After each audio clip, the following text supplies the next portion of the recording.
Go. Kumusta ma'am?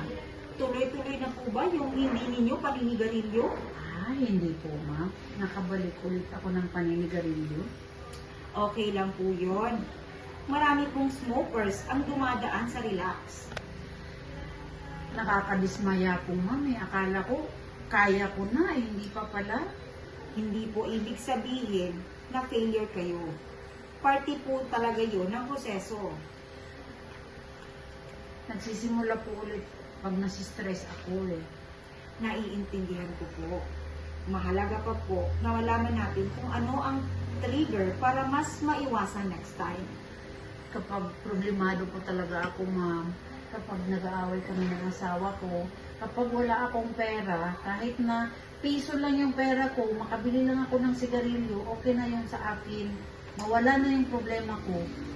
Maaari po nating subukan ang ibang coping methods tulad ng paglalakad, pakikinig ng musika, o paghinga ng malalim.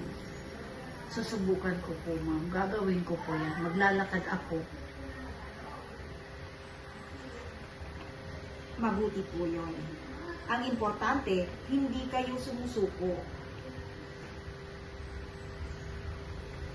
Kala ko po kasi, ma'am, wala nang saysay yung mga araw na tumigil na ako. Meron pa rin po. Bawat araw na hindi kayo naninigarilyo ay may magandang epekto sa katawan ninyo. Maraming salamat po, ma'am. Ngayon, mas kampante po ako na tumigil na talaga ako sa paninigarilyo. Kaya po ninyo yan. Nandito lang kami para suportahan kayo. Maraming salamat po, ma'am, dahil nandiyan kayong palagi na nagpapaintindi kung ano yung kahalagahan ng paninigarilyo sa hindi naninigarilyo. Walang anuman.